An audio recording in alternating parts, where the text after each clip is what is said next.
Le petit chaperon multicolore. Il était une fois une petite fille qu'on appelait le petit chaperon multicolore. On l'appelait ainsi car son chaperon changeait de couleur selon son humeur. Aujourd'hui, son chaperon était de couleur verte car elle se sentait calme et sereine. Alors qu'elle jouait devant sa maison, sa maman lui dit: « Va voir ta mère grand pour lui donner une galette et un petit pot de beurre. Ta mère grand est malade, elle sera contente de ta visite. » Avant de partir, la maman lui transmit toute une liste de recommandations. Et surtout, ne parle pas aux inconnus.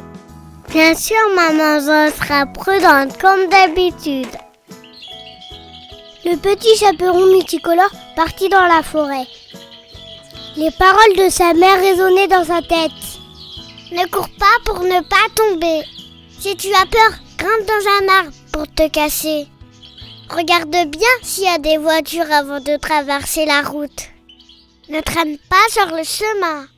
S'il y a un orage, réfugie-toi dans une cabane.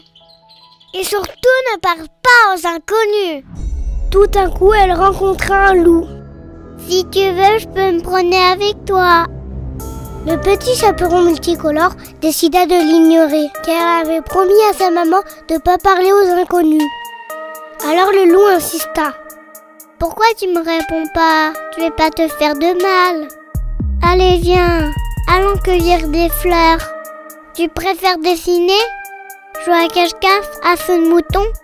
Soudain, énervé par toutes les questions du loup, le chaperon de la petite fille devint tout rouge.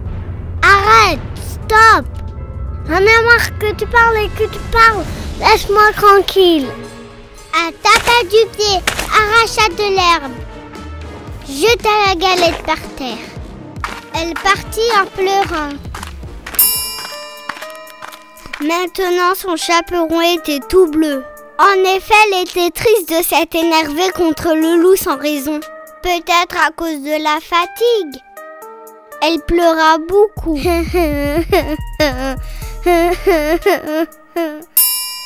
elle se calma et cueillit quelques fleurs pour Mère Grand.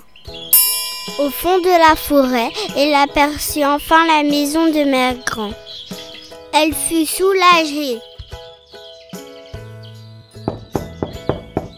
Qui est là? C'est moi, le petit chaperon multicolore. Tire la chevillette et la bobinette, chéra. La petite fille, toute joyeuse d'être arrivée, ouvrit la porte. Elle se dirigea dans la chambre de Mère Grand.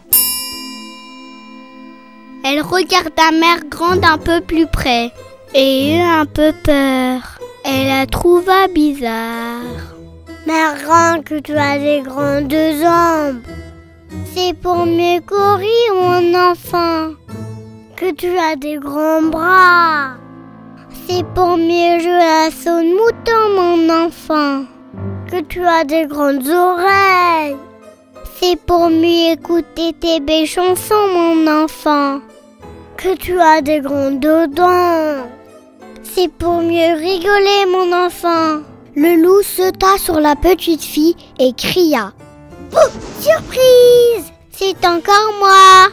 Le petit chaperon multicolore sursauta, puis comprit que le loup était un gentil coquin. Elle lui fit un gros câlin. Et tout d'un coup, Mère Grand, qui était partie à la pharmacie, rentra dans sa maison. Elle vit sa petite fille dans les bras du loup.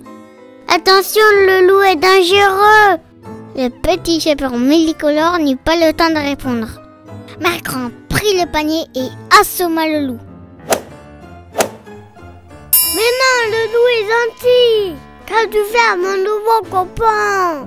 Wow! Oh non! Mais je ne savais pas, mon enfant, je suis désolée. Je croyais que le loup, il voulait te croquer.